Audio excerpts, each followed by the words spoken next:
From game day to signing day, breaking down every snap and all the news on Alabama's top football recruits. It's time for Crimson and Blue Chips with your host, John Garcia Jr. Ladies and gentlemen, welcome in to a fresh and free edition of Crimson and Blue Chips. I'm your host, John Garcia Jr. A fun show for you today, this Wednesday, August 29th. As we said, Mondays and Fridays going to be more structured, so that Wednesday show in the middle going to be more fun, going to be a little more selective, a little more fluid. So today, we are getting into our way of previewing the 2018 season. No, we're not going to go unit by unit. We're not going to dissect this quarterback battle once again for the 347th time. No. We're going to make picks, baby. Conference picks, championship picks, college football playoff picks. Producer Kev is going to make an appearance back on this side of the camera, and we're going to spend some time breaking down how we literally envision the 2018 season progressing from each Power 5 conference through the 4 playoff teams and eventually a national champion. That's where we are. That's where we're going to be. We'll predict the entire year. You don't even got to watch college football for you right here on a Wednesday edition, just before the season kicks off edition of Crimson and Blue Chips. Here we go.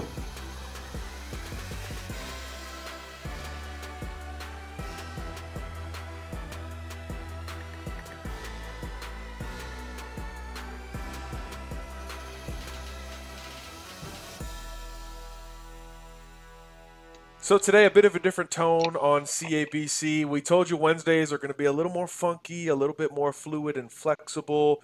So today, we want to preview the season, but we're going to do it our way. Producer Kev, as you can tell, is here with us. And we're going to get a bunch of picks wrong together on the podcast. I've even got a notebook with my picks in. I mean, we're about to mess a lot of stuff up. But we're going to do it together, and we're going to go conference by conference until we get 5 champions, eventually a Final Four for the playoffs, and we'll throw in a couple of extra accolades just in case we miraculously tie, because we're going to keep score. We'll do SEC Player of the Year, Heisman Trophy winner, Coach of the Year as well, just for a little extra sprinkle or two. So I really don't know where to begin. We're gonna end with the SEC. I'm going to say that first, but. I guess we'll go alphabetical. Let's go ACC first. All right. Clemson Tigers, the defending champs. Any chance they are not your pick? Nope. No. Yeah, same for me. Clemson. I think that's probably the only conference where I don't have to second guess my pick. Pretty much the easiest conference. I mean, easiest pick, not easiest conference, but easiest pick. Yeah. Yeah. Because the Coastal, I mean, whoever wins the Coastal isn't gonna be able to match Clemson. I agree. Everybody, the trendy pick is Miami to win that side of the conference. I don't think they're gonna win that side of the conference. I don't think they're back yet like that. Who you got? Who you got in the Coastal? Because I got Miami as the 3rd best team in the league. But who do you have winning that side of the bracket? I'm going to go Virginia Tech. Virginia Tech. All right. Virginia Tech, yeah. FSU first game. I think the winner of that Virginia Tech FSU game is set for a really nice season, potentially 9-10 wins. So I think Virginia Tech 10 wins would obviously get them through to is it still in Charlotte, the ACC? Yeah, I think it's coming back to Charlotte this year.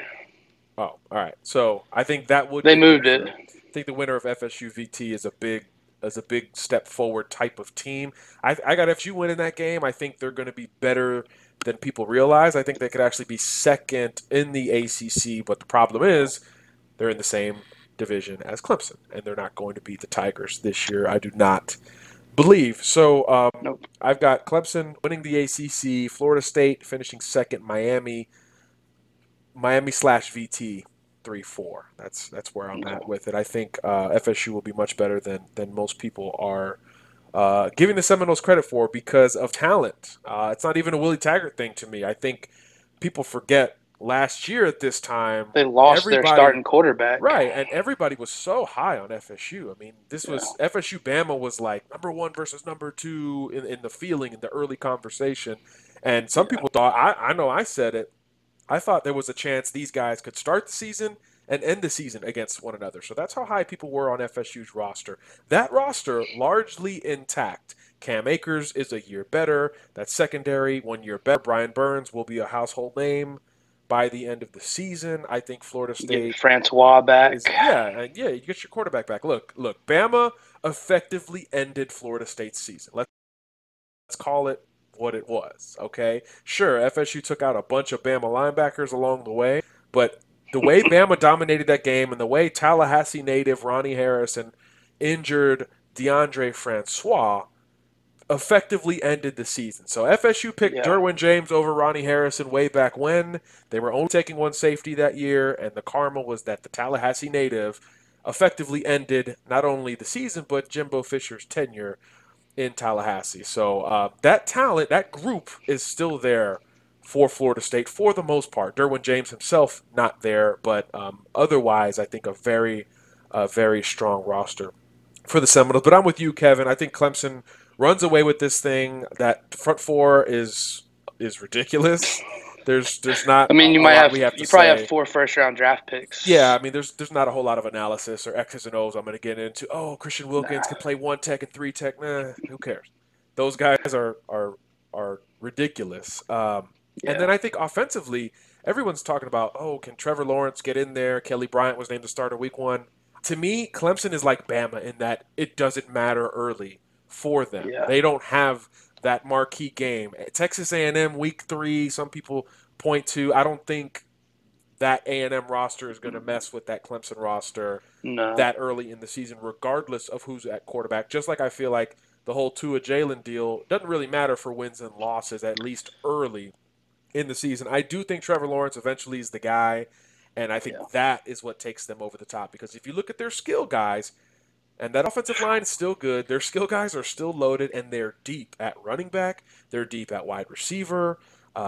They've got it all. Clemson has it all. Yeah. The most talented rosters in the country conversation probably still begins with Alabama, but after that, it probably goes right to Clemson. Clemson. And that's before we get into the most highly touted quarterback in the history of the recruiting era, of the recruiting rankings era, and the best quarterback I've ever seen at the high school level. So I think once he is settled in, Clemson goes as far as he takes them, and that defense will cover his back in the meantime. So I'm with you. The ACC pretty much chalk, Clemson at the top, and then we'll see thereafter. Big Ten, I'm going Wisconsin, Kev. I think it's kind of a luck thing, you know. The Big Ten, the one side's got Michigan State, Ohio State, Penn State. The other side's got Wisconsin and me, and then you. That's who they're facing. Like it feels like Wisconsin's. What we're trying to say is Wisconsin's going to be in the championship game. So if they they have the easiest. If they don't drop the ball, Wisconsin will have to face one of these theoretically more battered teams from the other side, whether it's Ohio State or Penn State or Michigan State. And then picking this conference to me is like, okay, not only do they have to just win the one game, rise up to the occasion in that one game, but how do you even pick an opponent for Wisconsin? How do you make the argument for Michigan or Michigan State or any of these other guys versus the other? I think that's what's so hard about picking that division, and it's the best division in college football. Yeah. So this is our first disagreement. I do think that Wisconsin gets there because they have the easiest road to a conference championship in the country. But my Big Ten champion is going to be Michigan. Oh, baby. This is going to come overlap with some of my picks later. Okay, so I too, have Michigan in the B1G title game against Wisconsin, but I have Wisconsin winning. All right, what do you got with Michigan? First of all, how do you see Michigan navigating that schedule? We both agree they get to Indianapolis, but you're saying that they're going to win the thing. So who are they losing to, or are they getting there undefeated somehow? I think there's a very small chance that they get there undefeated. Very small chance. But if I had to pick one, I think that it's probably Michigan State Yeah. that they lose to, because that's always it's a good one. I think that Harbaugh finally gets over the Ohio State bump and they beat Ohio State, and then I think that they beat Penn State as well, and I think they come in with one loss into the Big Ten title game, but I think they somehow pull it off against Wisconsin. Okay, yeah. Sugar Shea. Yeah, Shea Patterson, I'm a big fan of for sure. You'll hear more from me on him later. Um, I think I agree with you. I think Penn State is of the four. I trust Penn State the least Yes. right now. Yes. Michigan State is always going to be in the middle between those four because you can never count them out. And then and Ohio State obviously is a wild card. I mean, how could anybody feel great about Ohio State right now? How? Even if you live in Ohio, how could you feel great? You got to be worried. Yeah, never mind. Never mind. It's the toughest division in college football. Never mind. You've got big games littered on the road and at home. Never mind a rivalry game that is just itching for the other guy to win it, like you just pointed out, with Michigan theoretically getting over that hump. Never mind all of that. You don't have a stable coaching situation, and even when he comes back, there's already discussion about next year.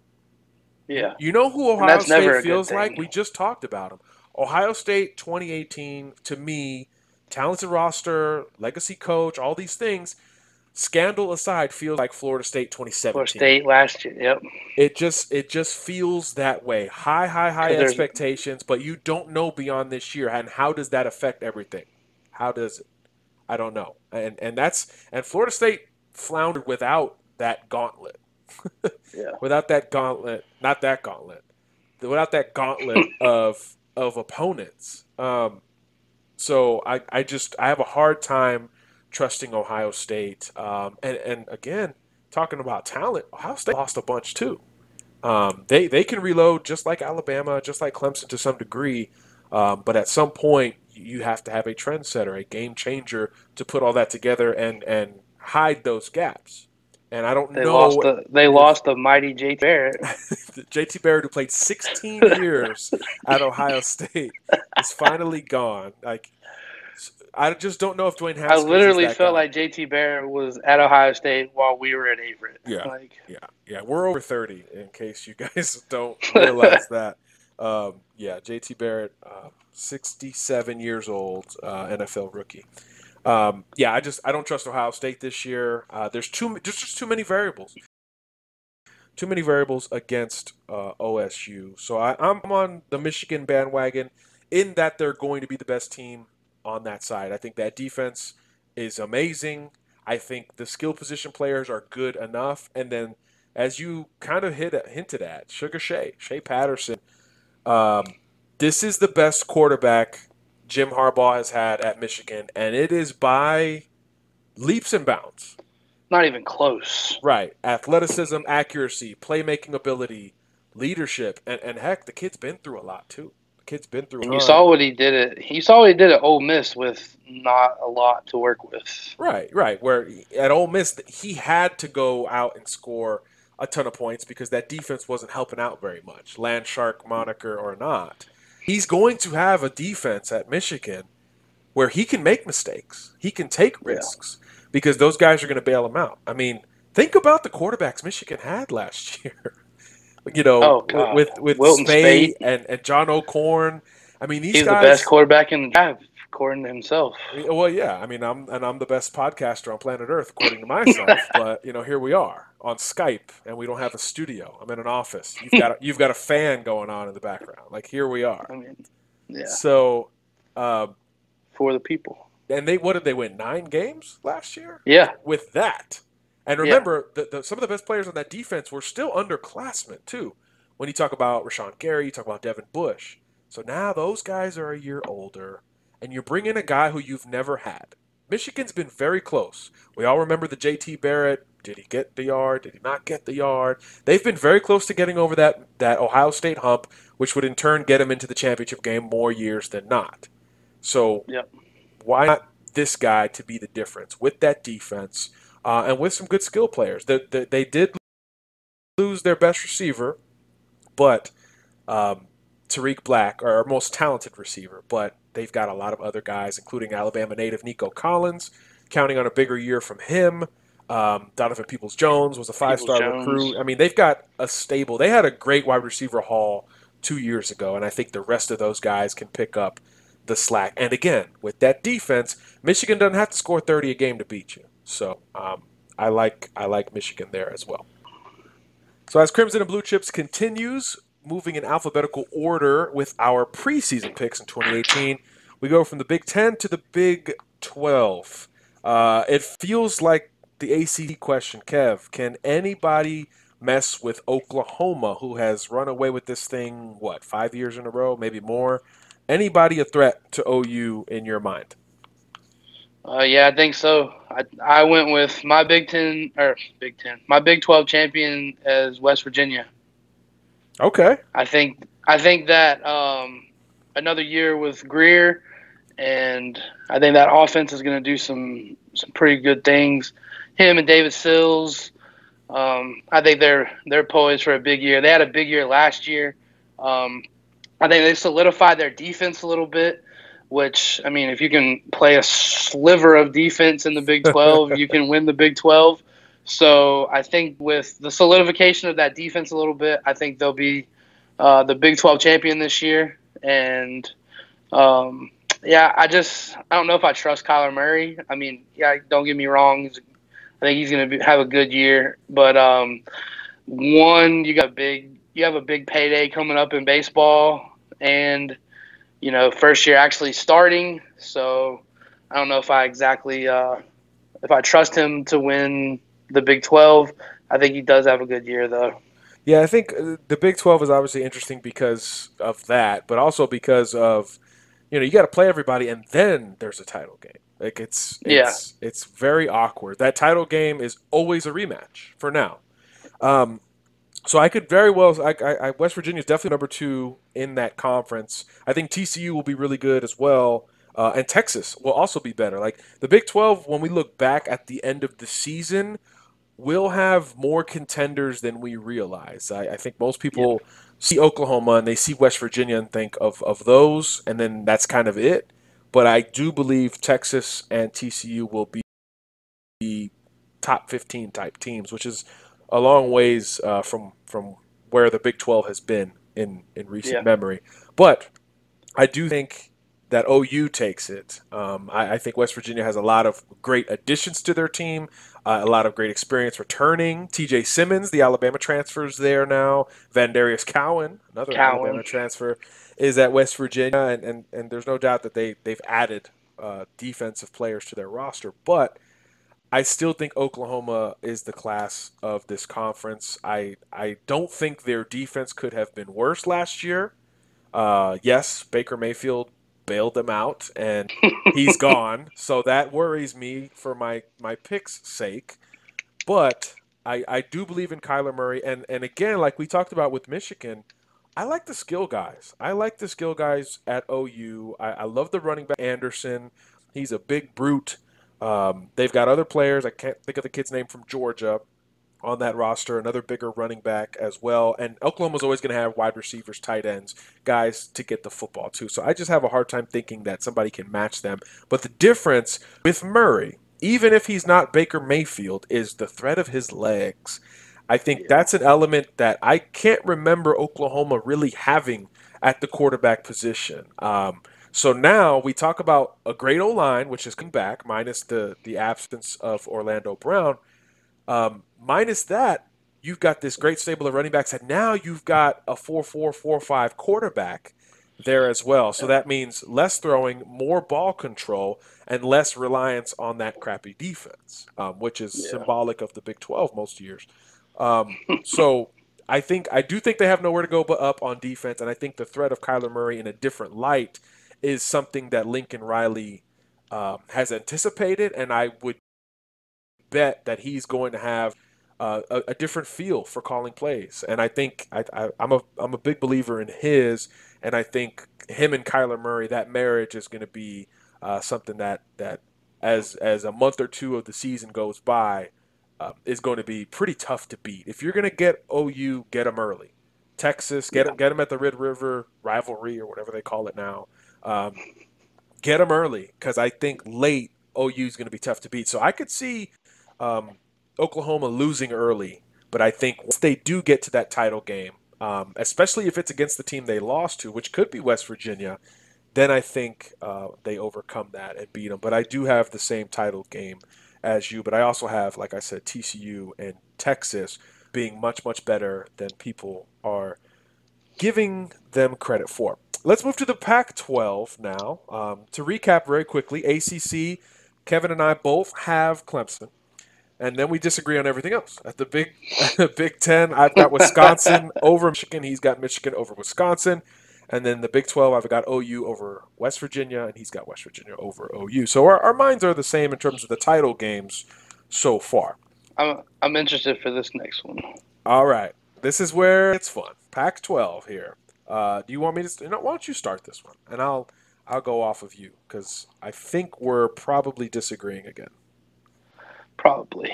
So I think. Are you going Chip Kelly or what? I wanted to, but I couldn't pull the trigger on Chip Kelly year one. Not yet. I really wanted to. I'm not gonna lie. I wanted to say Chip Kelly wins it in his first year, right, but I couldn't pull the trigger. Got it. So, Pac-12, I think, is probably the most wide open conference in the country. I think there's probably 4 teams that have a legitimate shot at winning it. Probably, maybe even more than that. Wow. I have 3 teams written down total for this whole conference, so we're already agreeing. You have what?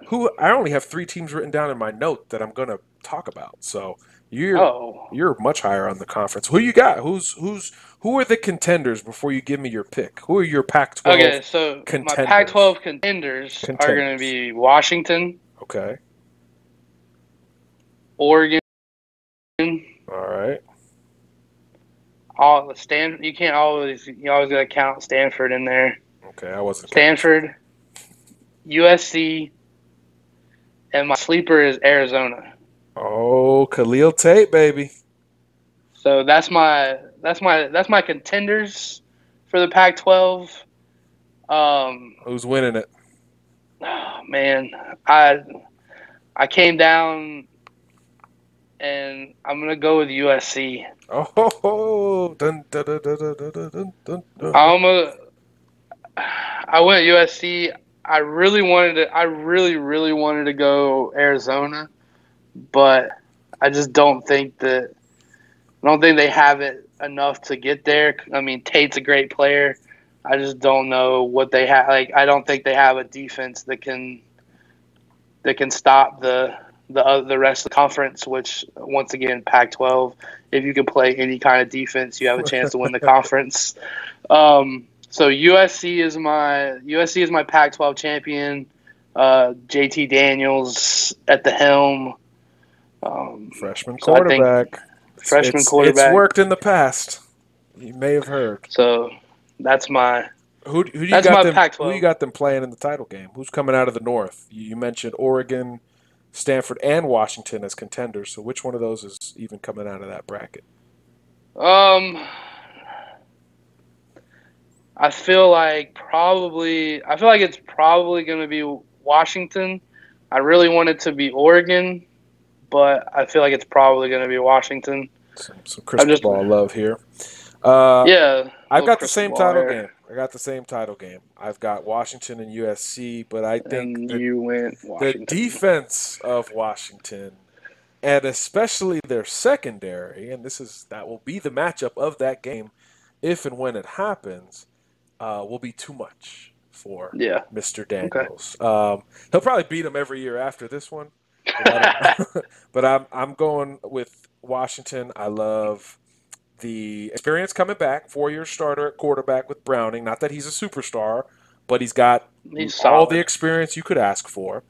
I like the secondary more than anything else. I should have begun there. Myles Gaskin, rock star. So Yep. you're good there as well. And I also think that their side of their gauntlet, getting past Stanford and past the new Oregon under Mario Cristobal, will have toughened them up and proven that or shown them that they can do it on the back end. Because we all know at the front end they got a tough one in Auburn. And right now, and this might give away partially where I'm thinking in the SEC, I'm leaning Washington with that pick. Obviously, I'm high on the Dogs in general, the Huskies, I should say. I think they call themselves the Dogs locally. Dog Very high on them, and I think their talent, top to bottom, and especially the secondary, is what will get them by Auburn week 1. And I think the winner of Washington Auburn will be on a great course. Just like I said, the winner of Virginia Tech Miami, or Virginia Tech Florida State, I should say, will be on a great course. It's very good karma all season long. And I think Washington gets that big win under Chris Peterson, who's a guy that you can't not like, I would imagine. Yeah. Yeah. And they get rolling from there. So I've got Washington winning the Pac-12 and making the playoff, which we'll talk about here in just a second. Before we move on to the SEC, I wanted to kind of caveat this, and this will probably spur more of the discussion later. Freshman quarterbacks, ladies and gentlemen, not the fear that there used to be with those guys. Let them ride. Nope. Let them play. Just let them play. I mean, Kev's got JT Daniels and USC winning the Pac-12. We all saw, hopefully by now you saw what Tua did. We've seen what Jake Fromm before that point. Remember, Bama loses that game. Jake Fromm is the darling freshman wonder, freshman phenom of college football. And he came very close Jalen did as a freshman. to doing that. We saw Jalen Hurts as a freshman, SEC Player of the Year. That whole freshman quarterback moniker, not as big of a deal as it used to be. And just look around the country. I mean, every day there's a new program naming a true freshman the starter, from Wake Forest up to USC. And we may get it at Clemson at some point this year. Maybe Georgia at some point this year. Speaking of Jake Fromm, so let's shed that before we even get into the remainder of the discussion. But while we're on the subject, let's get into the SEC. I think we have the same champion here, and I think it might make folks happy on this podcast. We will say it on 3. 1, 2, 3. Alabama. Alabama. That was terrible synchrony. Yes, Alabama. We both have Bama winning this thing. You have UGA coming out of the East? Yeah, it's the only. Yeah. Well, no. I don't think anybody gives them a. No Drew Lock, Missouri Magic? No, I mean, I think he has a really good year, which I'll get to later, but I don't think that they have enough to stop. You don't UGA. believe in Felipe Franks at Florida? Absolutely not. Do you not believe in Jake Bentley in South Carolina? Or do you not believe in somebody else at South Carolina, like the coaching staff? I don't believe in someone else at South Carolina. Okay. Jake Bentley in South Carolina, yes, but the rest of it, nah. They'll be better. Yeah, I think South Carolina, Georgia, early in the first few weeks of the season, which is actually happening. Big. Yeah, that will be very fun. I'm very much looking forward to that one. I've got Bama winning it as well over Georgia. I think Auburn is the only other contender in the SEC, just in terms of conference championship / playoff berth, which we'll get to. No LSU here in a second. No LSU. I don't think LSU beats Miami. Week 1, I don't. Nope. I just don't. They've lost so much and have really what nobody talks about is that LSU doesn't recruit like it used to. Everyone's, I was listening to a national radio show today that said, oh, LSU still has all these 5-star recruits and still recruits well. They just never have a quarterback. That's part of it, but that's not the whole case. They don't have the guys up and down like they used to.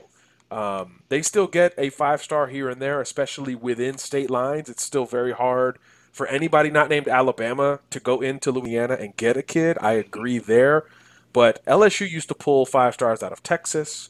out of Florida on routine, even Georgia. So that part of it is gone, and I think that has hurt the depth of LSU. And I think their situation, their problem is well beyond not having a quarterback. We don't know if they have one now in Joe Burrow, Right. but the running back situation is by committee, just like it is at Auburn. That's not good for LSU. Um, No. their secondary did get better with Fulton being um, granted the ability to play. So their corner combination will be good with him and Greedy Williams. Safeties are young and experienced. Their D line is not a scary LSU D line. They've got a couple of great players in the middle, particularly Rashard Lawrence. On the edge, not as much experience and fear, at least at this point. Maybe Clavon Chason becomes that guy. We don't know. But at this point, there's no Arden Key. There's no true fear on the edge right now at LSU. So there's too many questions for me. And again, week one, they go a neutral site and they got to play Miami, which we agree that isn't going to have the year many people think it has. But I do think that they're going to get by LSU. So anyway. All right. So I've got Georgia coming out of the East. Georgia coming out of the East. Do we have to discuss? Yeah. I think that for the next 5 years, you could just probably say Georgia. Pencil that in. Yeah. Georgia coming out of the East. As Cecil Hurt said, Nick Jr. Coming out of the East with Kirby Smart. He even had the water bottle this week. It was great. Nice. So, yeah. So, Bama, Georgia. We already gave it away. We both have Bama winning the SEC. So, I don't think we need to. Do you need to talk more about the SEC? I mean, I think. No, I think that's pretty cut and dry right there. Yeah, Bama easy schedule, and they don't got to figure it out till later. And this is the large point we've been trying to bang in your brain for the last 3 months. They don't have to be great at this certain position early. Yeah. No, they don't. The offensive line, most talented Bama's ever had. We all know about all the receivers. All the running backs. The defense will be talented at a minimum. And again, what hurdles defensively do you have early? None. Lamar Jackson graduated. Or he didn't graduate, but he left. So, there you go. I think Bama has an easier day on Saturday than people think, and they roll from there. Okay. Yep. Into the nitty-gritty now. Before we get into the playoff, accolades. SEC Player of the Year, National Coach of the Year, and I guess we got to do a Heisman pick, right? Yeah. Let's just go round robin really quickly. SEC Player of the Year, I'm going chalk. I'm going to go Damian Harris. I think Vegas has Tua because Vegas has Tua in the Heisman.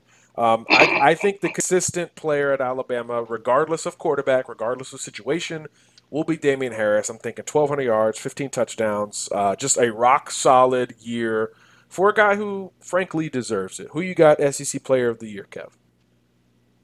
I got Drew Lock. Drew Lock. Let's go. Quarterback in Missouri. They're in the East, so I feel like he's probably going to throw for about 5,000 yards, and he's going to be that. He's going to be that next up at Missouri in that long line of system quarterbacks that they have.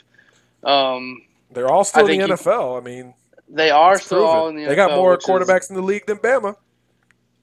True story. Just saying. I mean, Chase Daniel is still slinging that backup rock for somebody. I couldn't tell you the team.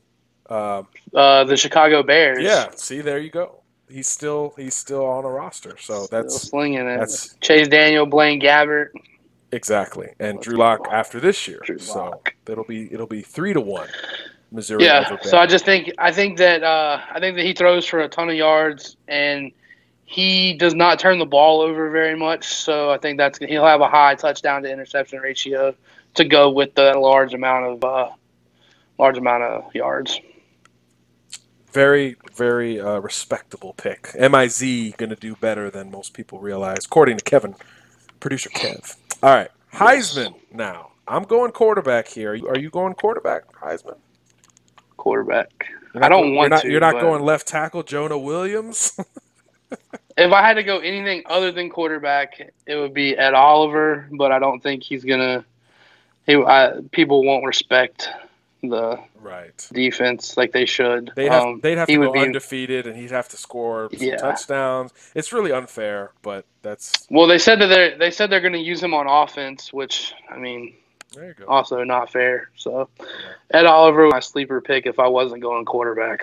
Didn't win Jabril Peppers the Heisman. Nope. So Overrated. yeah, non-quarterback Heisman, I probably would roll with. Well, I just said Damian Harris for SEC Player of the Year. I have no idea. Probably a wide receiver, man. Just somebody who goes nuts and threatens 2,000 yards. I don't know. Maybe Captain Amon of Oklahoma Richards. State. Maybe Amon Richards at Miami. Maybe he has a big year. If they're going to be good, they got to throw the ball. So Got to throw to somebody. yeah, I think he could be a guy. You know what? Looking at my conference champions to go back here, I'm telling you that some non-traditional players are going to be good from Wisconsin and Oklahoma. Maybe Rodney Anderson at Oklahoma. Maybe Jonathan Taylor at Wisconsin. I think he'd be a decent pick. I know you had Khalil Tate maybe winning the Pac-12, but anyway. All right, let's just go to the Heisman. Who we actually have. You're going quarterback, yes? Yes. Me too. You want me to go first? Sure. I alluded to it earlier. Super high on this kid. Not a kid anymore. Been around, been through some things. And he's one of these that the bright lights make him better, I think. Seen it in person. The SEC has seen it. And now the Big Ten will see it. Shea Patterson, Heisman Trophy. Now, I don't have Michigan winning the Big Ten. He does. But I do have him in Indianapolis, and I think he takes Michigan through that gauntlet with some magical moments. You got to have moments, right? You got to have moments to win the Heisman. Can you not see Shea Patterson eluding Nick Bosa, falling down, lofting a ball slightly over somebody's, Jones. Yeah, to Peoples-Jones in the back corner of the end zone, in the snow or something. You could see the Heisman moment with Shea Patterson, and I think it was a no-brainer for Jim Harbaugh to name him the starter. And I think maybe they don't get over all of the humps, but I think he helps them get over a lot of them this year. And Michigan is a bona fide top 10 team led by their Heisman Trophy winning quarterback. Is that crazy? That's a bold pick, sir, but I like it. Man. I like it. Yeah. I think my pick is probably a little less bold, but still not many people may say. But Tua Tagovailoa. I'm going to go – oh, Jesus, no. Jalen Hurts. No. I'm going to go Will Greer. Okay. West Virginia. I like it. I just think that West Virginia offense puts up big numbers this year, especially because they're in the Big 12. They're going to put up numbers. Him and David Sills, that combination's probably one of the better quarterback wide receiver combos in the country. And with the lack of defense that's played in the Big 12, I can see some real gaudy numbers coming for those two.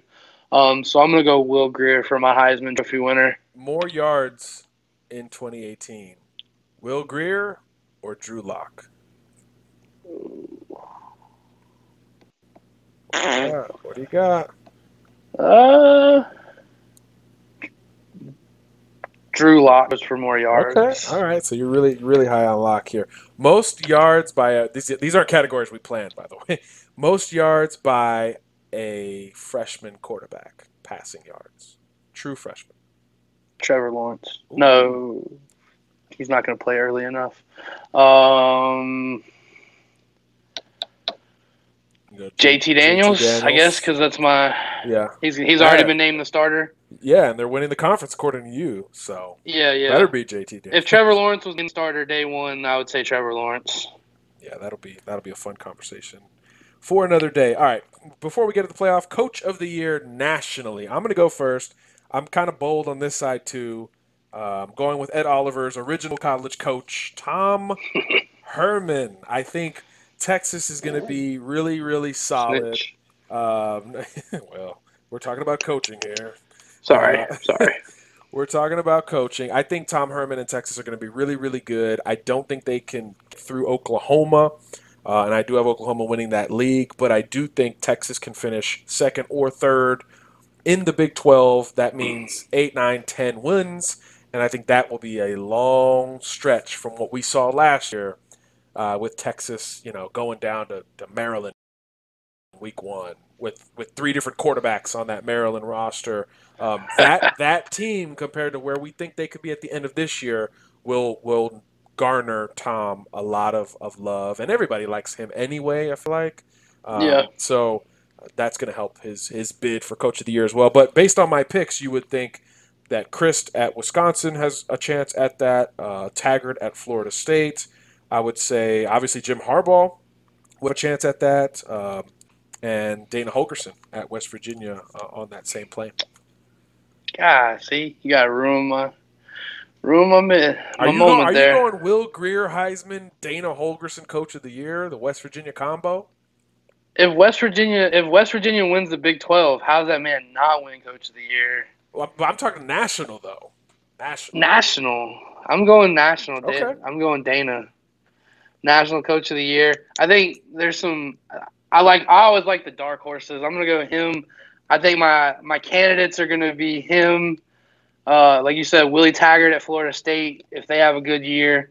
I'm gonna go all a bunch of new guys too. I think if he can get them anywhere close to what he had, I think Scott Frost is a good candidate in Nebraska. I like that. So and then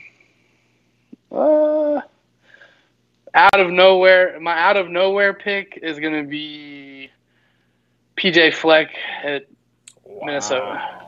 The Big Ten, we sound like Big Ten homers. This is crazy. I don't even like the Big Ten. Okay. I don't like the Big Ten, but I think that there's so much in the Big Ten right now that I don't know. All right. And finally, the moment you probably clicked this podcast for, our final 4 picks. Let's just rattle off our picks in order, and I'm going to write yours down, and then we'll talk chips. Does that sound good? Yep. All right. Who's your 1 seed? Alabama. Same for me. I'm writing that down. Who do you got at number 2? Clemson. Oh, my God. We're thinking alike. I also have Clemson number 2. Who do you have 3? This will be different. West Virginia. All right. West Virginia, 3 for you. And 4? Michigan.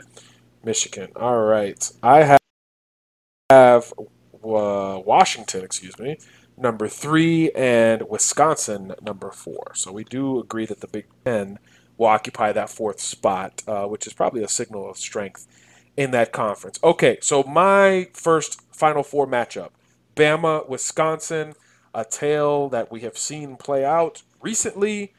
And like I said before, Bama will have it figured out offensively at that all-important quarterback position well before that game, which means Bama wins this game by double digits. I have Alabama shockingly back in the national championship game. Kevin, your semifinal, Alabama, Michigan, the game that everybody wants to see. Everybody wants versus it. Harbaugh. Finally, See, I like this. You're doing a better job than me. That's fine. So I think it's a good matchup as far as, like you said, Alabama's going to have it figured out on offense by that point, and then Alabama, it's going to be a game of defense because Alabama's defense is going to be really good by that point. And then you have Michigan's defense, who might have one of the best defenses in the country. If I had to pick today, based on where I think they will be at that point, I think Alabama's offense is more than Michigan's defense can handle. And Alabama makes the trip back to the national championship. All right, so we both got Bama in the Natty. Who are they going to play?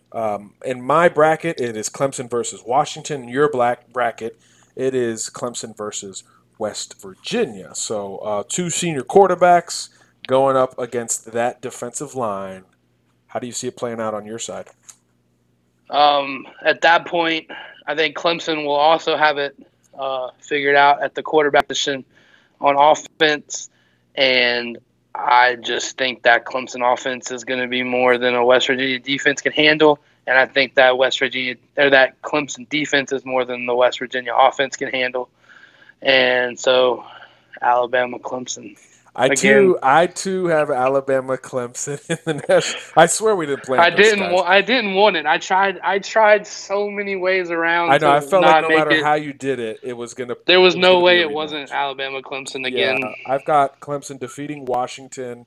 I think where Jake Browning has shown a little bit of weakness, and I think Alabama began to expose this 2 years ago, was when it got after him. When you got pressure on Jake, he got a little happy feet, like a lot of good quarterbacks do, because they don't want 300-pounders in their lap. And Clemson has the best D-line in the country. So there you go. Yeah. Pretty simple. So Yep. Bama Clemson part 4. And I'm going to take the lead here, and I'm going to piss some people off. Trevor Lawrence. Oh boy. Trevor Lawrence. Trevor Lawrence. He's the guy at this point. And I'm a man of symmetry to most more times than not. I like symmetrical things. Bama's won 2 of these games compared to 1 for Clemson.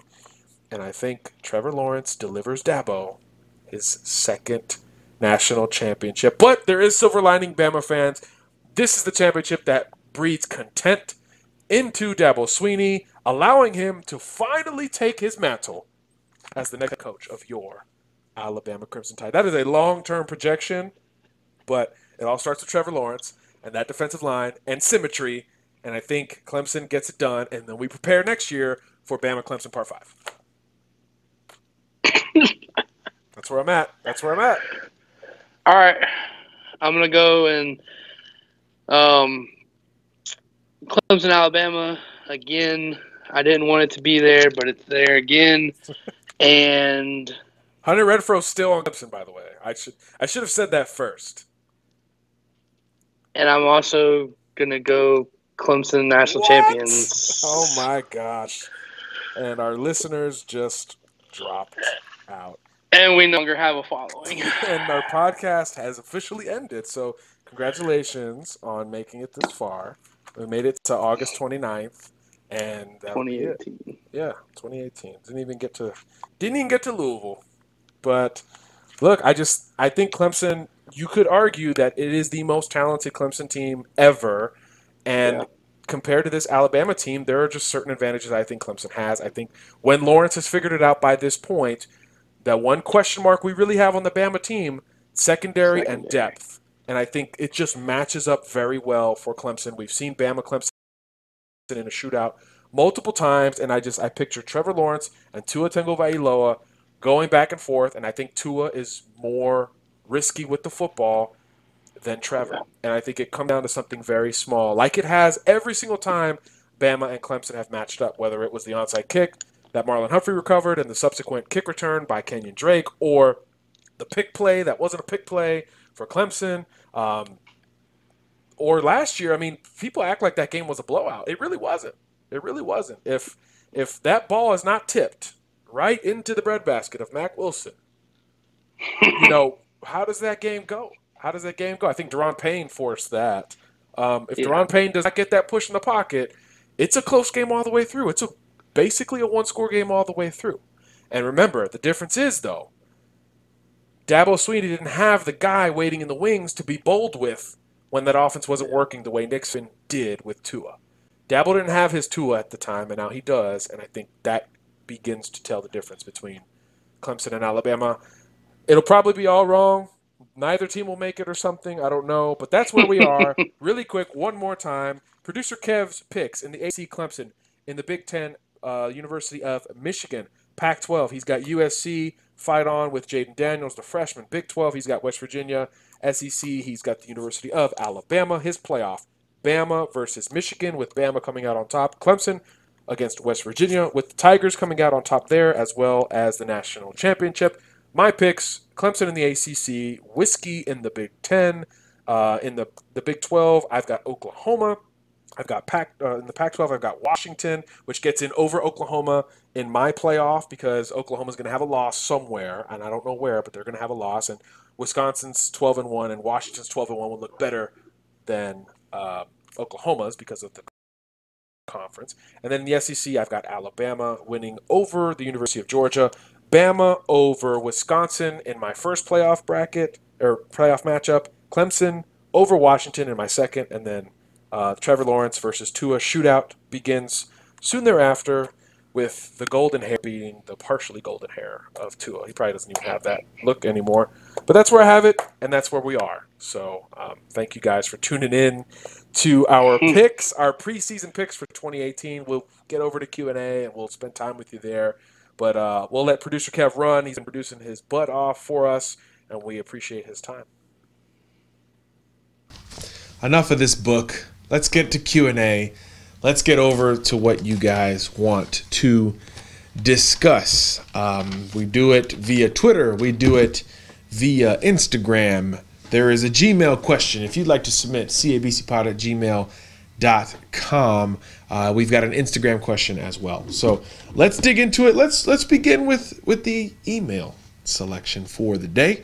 It comes in from Lamar Miller. No, not the Texans running back, former Dolphins running back. This is a different Lamar Miller. The email says this: Hey, John, I've been a loyal listener of your podcast for the past 2 years. Thank you for that, Lamar. We appreciate it very, very much.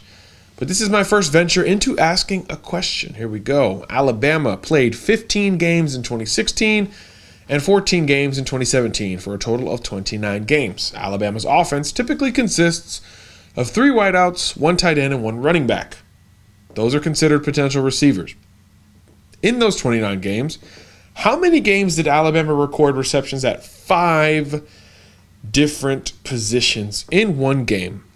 Thank you for taking my question. Okay, 2 things. 1, Lamar, thank you for listening. Thank you for submitting a question. 2, typically we don't look at the questions ahead of time, but if there has to be research involved, whether it's recruiting or team related, hey, I got to cheat. I got to get ahead.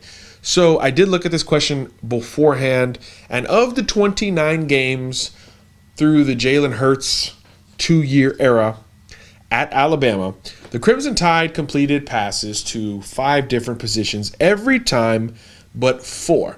3 games in 2016, it did not make that cut. That was against A&M, UTC, which is Tennessee Chattanooga, as well as University of Washington.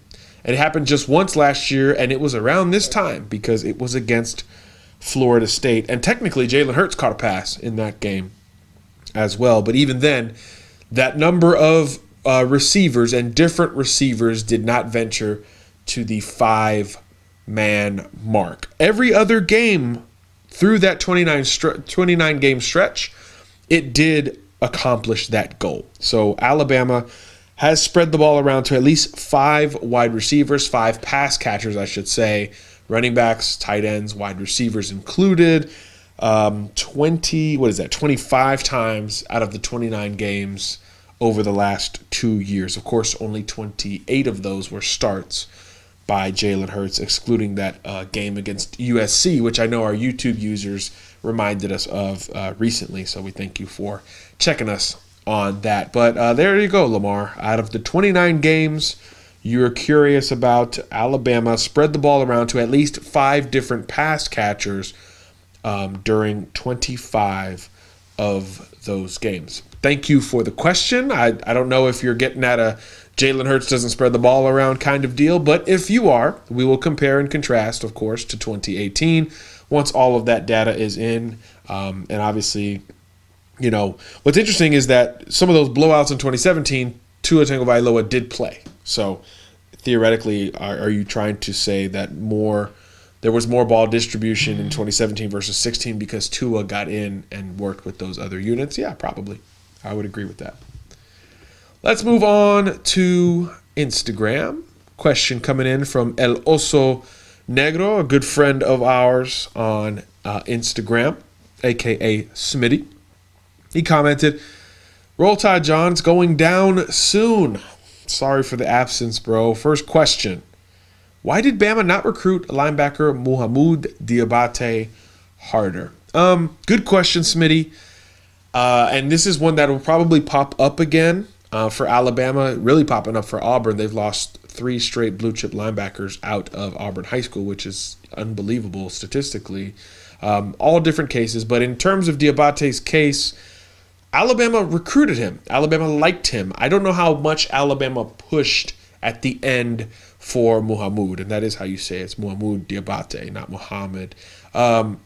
Look, Bama at the inside linebacker position, we all know the top dogs. Nakobe Dean, and then our California friend, who for some reason, I cannot pronounce his name right. Jordan Tuofo. I can't do it. I don't know what it is. I got Tengo Vailoa early in the process, and other people couldn't. I'm the other way on the other blue chip linebacker that Alabama really likes. So those are the top 2 guys. But the question with Diabate all along was if and when he was able to play inside linebacker and how good he was with that from Alabama. Now, I have confirmed this. There was a little bit of inconsistency with that communication between Diabate and the Crimson Tide. That could mean one of 2 things. One, that it was blurry and nobody really was on the same page. Or 2, it could have shifted. Diabate could have been an outside linebacker on the board initially and then moved to an inside linebacker later in the process, or vice versa. So that's something that we'll have to wait to determine. But Bama was recruiting him. How much it was pushing and really all resources allocated to him before that Florida commitment, I don't have that answer. I don't think it was as hard as it has been for some other prospects. So I think that tells you that Muhammad was very high on the board, but not the highest on the board, whether he was being recruited inside or out or as some sort of hybrid in between. But certainly Bama did recruit him pretty hard, but it probably could have been harder. I think that's safe to say at this point. Smitty went on to say, is he not as good as Ryan Davis, kid currently committed to Georgia? I think they're different, Smitty. I think Muhammad really wants to play on the outside. He really wants to rush the passer. He's been very clear, very honest about that with us and the media, and I would assume with the coaches at different schools as well. Ryan Davis, I think, is more of a classic linebacker who can play outside or inside, but he wants to do it at the second level. He doesn't have to rush the passer. He can cover. He can play inside. He can bang from tackle to tackle. He can do those things. So Ryan Davis, much more of a classic inside linebacker in Alabama's scheme compared to Diabate right now. But again, both guys are pretty tall. Muhammad 6'3", 6'4", 215 right now, could probably get up to 225, 230 in a year or so. So I don't think that was going to be a huge detractor physically for him playing that position. I think it's more of a preference thing on his end, and he has long considered himself a pass rusher, and heck, it's what he's best at right now as a high school senior. One more from Smitty. He says, I got Jalen taking the first snap at quarterback against the Cards. Who you got? By the way, I still think Tua plays more snaps. I've got it sort of reversed from you, Smitty. I think Tua's the starter from the beginning and gets the first few series, and then Jalen Hurts comes in and gets his work, and it ends up a 60-40 split between Tua and Jalen. But I agree, both quarterbacks play. I think Tua gets Bama out of the gate, for Bama's sake, hopefully off to a fast start from there, and then Jalen sort of takes over after that point. And they go back and forth to some degree into the second half, what have you. But good questions coming in from our guy El Oso Negro on Instagram. Now let's move over to Twitter. Luke Ferguson has been bugging me about this kid, and I finally have to oblige. Luke Ferguson tweeting the show. Have you watched some Wan'Dale Robinson tape yet? He's Josh Jacobs. He's Jalen Waddle. How tough is that competition, though? Well, Wan'Dale Robinson, Frankfort, Kentucky, Western Hills High School. So immediately you think of the state of Kentucky, and your brain does what mine does and says, well, not great competition, and also I have no idea because Damian Harris came from there, and it's working out just fine for Alabama. Alabama's got a commitment from Kentucky, from the state of Kentucky, in Tanner Bowles. That one is still on the commitment list, blue chip recruit. We've seen it go both ways. I know there's a little bit more competition in Louisville, closer to the city, because of Trinity High School, which was a national championship program at one point. at the high school level, at one point I should say at the high school level. I'm not sure about Western Hills High School in Frankfort, Kentucky. I didn't do extra research beforehand or anything like that. But before I even click play on any video, and I haven't seen any video, but before I click play on a video, which we'll do here in a second, what do I always say about kids from smaller towns and or places that aren't theoretically dominant or typically dominant or competitive? You better dominate. Be dominant yourself if your area is not a dominant area, right? Makes sense. Same thing goes for college scouting into the NFL. But let's dip in to Wan'Dale Robinson's most recent game. This is coming against Estill County, I assume, from Friday night. And as you can see, he's a slot receiver, running back type. Great acceleration. You can see there, natural running ability, very decisive with the football. He's very fast. He gets to top speed well, but it is now. He is moving now. Even though he's a smaller, shiftier guy, you expect him to be more of a dancer, but you're not seeing much of that. Now he's returning punts, taking handoffs, jet sweeps, receiving passes, a little bit of everything. Really good stop-start on this kid. Again, you expect that from a smaller, shiftier guy, and you're getting that. He is flashing dominance. What did he block a kick? No, he's intercepting a pass on a 2-point conversion attempt after a botched kick. And is he going to take it back? He's got the kicker to beat, and of course, he stays in bounds, shows some balance, and takes it back with relative ease. That is what you want when you're talking about a kid in an area that doesn't typically produce a lot of prospects. Be dominant. Make dudes embarrassed to go against you. Make everyone look slow on the screen. Or if you're a big guy, make everyone look small on the screen. Wan'Dale Robinson is jogging the last 10 yards of these touchdowns. And there are several touchdowns. Like, it keeps coming. I cannot believe this is from one game. He's got a pick six. He's on a reception for a touchdown right now. Ridiculous cutback ability. Again, body control, balance, acceleration. You like those things. He's just a smaller guy. But he can score in every single way. Jet sweep, handoff, pass reception, short pass, take a deep pass from the beginning. A lot to like there on the first impression with Wan'Dale. So yes, now I have, Luke, indeed watched some Wan'Dale Robinson tape. I think he's more Jalen Waddle than Josh Jacobs for sure. I don't know how polished he is as a route runner just yet. We didn't get a great sample size there, but in terms of putting the football in this guy's hands and letting him work, he checks those boxes. And we know Bama's more open to a guy like this. And look, we know he's high on the board. That is something that is very known really from the jump. At wide receiver, it is not a deep board. You've got George Pickens, you've got Wan'Dale Robinson, you've got Jamison Williams. Where is it after that? Not so sure at this point. Those are kind of the guys. Bama looking to add another receiver to the class. We'll see how it shakes out. That's kind of it at that position. So it's not very critical, or not very complex, I should say, in trying to break that down. So good first impression, surely, of Wan'Dale Robinson. Definitely a guy we all need to keep a bit of a closer eye on moving forward. Raphael Monroy jumping in here via the hashtag CABC. Raphael, always appreciate your company. Twitter says, hope all is well. Do you think whoever wins the quarterback job needs to be the man 100%? I think quarterback by committee would be more of an issue. What's your take? Roll Tide Roll from Long Island, New York. Good question, Raphael. I think, first of all, let me say this. I don't think the winner of this Alabama quarterback battle, if you consider the winner the first guy who takes a snap week 1 on Saturday, if that guy is the winner, I don't think he's the guy 100% of the time, regardless of who it is, Tua or Jalen or Tua. So let me say that first. So the guy who wins the job or starts on Saturday will not be the guy who takes every single snap or meaningful snap in 2018. I do not believe that at this point. But I also don't believe it's going to be a quarterback by committee. That suggests that it's off the cuff. It suggests it's riding the hot hand.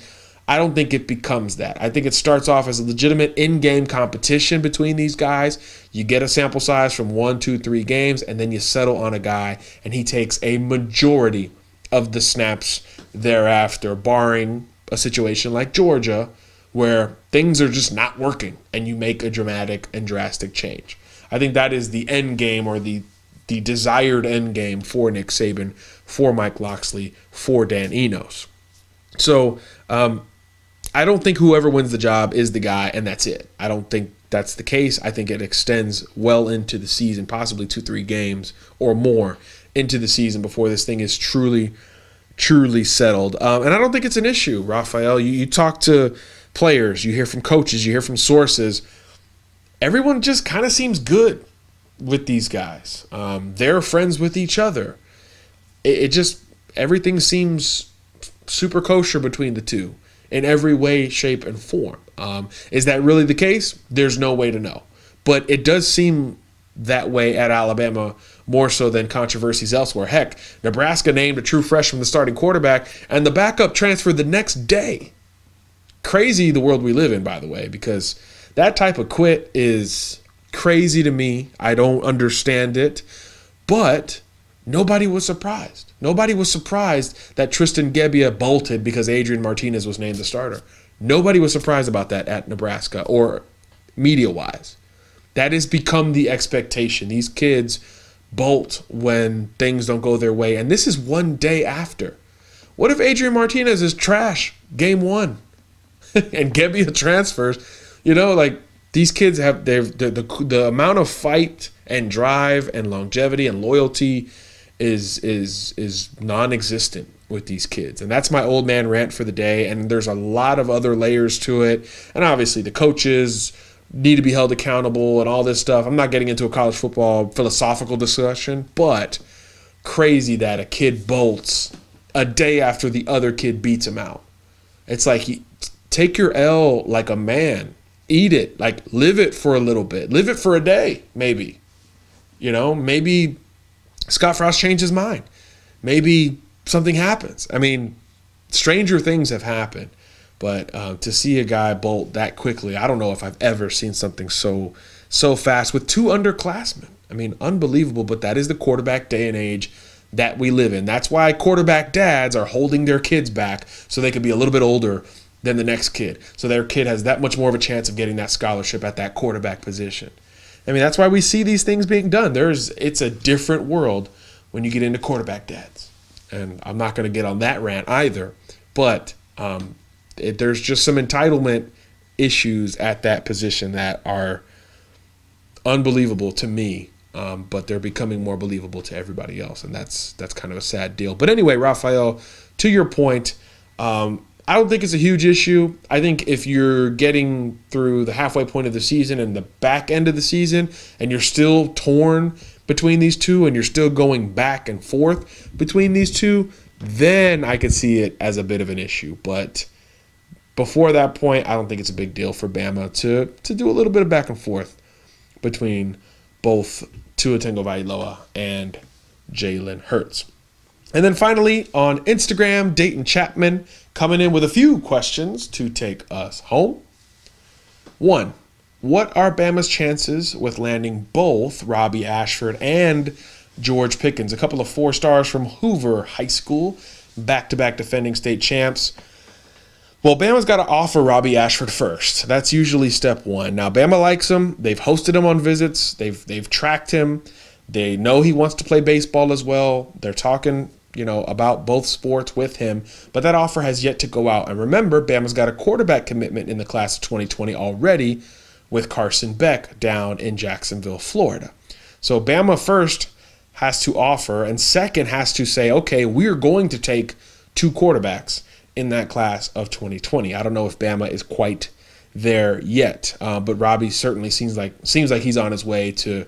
I mean, he's already a blue chip recruit, but he seems like he's on his way to stardom nationally as a recruit in this class of 2020 after his debut Saturday against Pinson Valley. And with George Pickens, look, Bama's one of several teams fighting to get this kid on campus. Whether you're talking Michigan, whether you're talking Oregon, Georgia, Florida State, maybe the most threatening team to Auburn right now with that verbal commitment. But Bama wants to be there as well. Again, we talked about it earlier. Not a lot of names in this wide receiver grouping that Bama is still chasing. We know George Pickens is certainly one of them. So the chances of landing both seem pretty slim right now. You got to flip George and you got to offer Robbie just to create that possibility, but it is a possibility. It is certainly not out of the question at this point for Bama to get both guys, but a lot of things would have to change from where we're discussing right now. 2, speaking of the class of 2020, Dayton is curious, do you think Bama will land 2020 athlete Arik Gilbert? This is a freakish kid out of Marietta High School, big, strong wide receiver, looks like a tight end already, H-back, running back, just give him the football type of guy, big cat out of Marietta. I'm not ready to pencil Bama in there just yet. I think Bama's in the mix. I think Tennessee's in the mix. I think Georgia's in the mix. Miami's in the mix. A lot of schools are in the mix for Arik Gilbert, and that's just off the top of my head. I think that list will only expand as more and more programs see him up close. He doesn't seem particularly close to ending the process early, which is good news for everybody outside of that region, and even for Alabama, an out-of-state school that he hasn't visited a million times. Now, what's interesting is that his quarterback, Harrison Bailey, is another blue-chip recruit in the 2020 class. You wonder if there is a tie there, just like you alluded to with Robbie Ashford and George Pickens. Perhaps he and Harrison Bailey have something cooking to potentially play together at the next level. That's a commitment I would watch very closely. Bama has offered Harrison, but I don't think they're in the running for him at this point. So keep an eye on that one, and I think Gilbert could have some extra eyes and ears towards whatever school Bailey picks. Remember, quarterbacks typically end the process sooner than everybody else, and Harrison Bailey's been a guy for a year or two already with offers from coast to coast. So you would think he's closer to ending the process than Arik. And then finally, kind of a curveball for me from Dayton to take us home. What is the hardest part of your job? Wow. I think there's a few things that are pretty hard. First of all, respecting the off the record that you deal with, because we get some juicy stuff, we get some good stuff from people, and our job, it's like an oath as a journalist, is to keep it off the record if that's where it was coming from. You can imply it, you can hint at it, you can store it, but you can't spit it out. So that part of it is, I wouldn't say it's hard, but it is the most consistently tested in my job, in my role, what have you. But the hardest part, really, I think is just keeping track of so many kids. Today I probably got 50 emails on kids in different classes from different states. I think keeping track of these immense talent pools in the South is the hardest thing. You write about a kid at 12 p.m. and by 8 p.m., everything's different about that kid's recruitment. So keeping up with the kids in general and keep staying on top of all of the names, I think, gets hard. You have to get really organized. Like, I've got my composition book here that I have begun to really rely on of late. I got to stay organized as much as I possibly can. I've got Google Sheets in 2019, 2020, 2021. 2021 Google Sheet just got created yesterday. So I'm now trying to get organized in that class. So I think just kind of time management, organizational skills with the kids themselves, and then I think that overlaps with time management overall, in terms of when to write stories, when to call kids, when to watch tape, when to be on the phone with coaches, when to be on the phone with parents, when to travel and go see these kids in person. Time management, there's nobody over my shoulder here bugging me every day, hey, you need to write this story, you need to write this story. We do have some editorial freedom, and I think that is a great thing because it lets me write about whoever I want, but it also, means that sometimes there's not as much direction, so you can kind of veer off course easily, so you have to have the discipline to get up every day and spend your time wisely in this industry that is ever changing. So I think those are the hardest parts of the gig, but I welcome challenges. I love them. I love my job. I get to talk ball every day. So when I realized I wasn't an NFL player, that was the next best thing for me, staying around the game as long as I possibly could and continuing to learn. I played 16 years, but I'm never going to stop learning intricacies in football. I want to learn what makes this 5-star offensive lineman's kick step better than that 3-star offensive lineman's kick step on the offensive line. I want to eventually learn why this kicker's hang time is so much better than this one. You know, anyone who says they're not learning at their job, I don't think is truly passionate about it and in it for the long haul. Vince Lombardi could still learn something about football. Bill Belichick, Nick Saban, everybody can still continue to learn. It's not a God-given thing in your mind. Hey, this is how you evaluate. This is how you coach. This is how you operate. All of that is acquired and fine-tuned from there on in. So the day I lose that, I'll be done. I'll be done with this industry. But like Nick Saban says, not anytime soon. But appreciate the question, Dayton. Definitely a curveball, a little bit outside the box for me. But we're cool with being uncomfortable here at CABC. So thank you for asking. And thank you guys for listening to this Wednesday show. I know we kind of went all over the place with the picks. I wanted to bring producer Kev on. He's got a great personality, and he loves ball, just like you do, just like I do.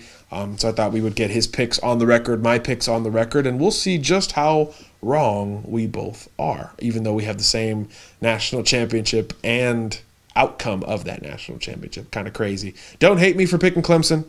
It'll be that much sweeter if Bama wins, right? You can rub it in my face for an entire show. We'll have a call-in show, and you guys could each take turns bashing me for picking the golden locks of Trevor Lawrence over the partial golden lock of Tua Tagovailoa. There you go, right? Compromise. That's what life's about. Anyway, that'll do it for Wednesday. We'll see you in 48 hours, and it will be the day before Alabama-Louisville. Come back to you on Friday for another #CABC. God bless. Garcia out. You've been listening to Crimson and Blue Chips with John Garcia Jr. Be sure to listen in again Friday. Until then, keep up with all the news on Twitter at CABCPOD.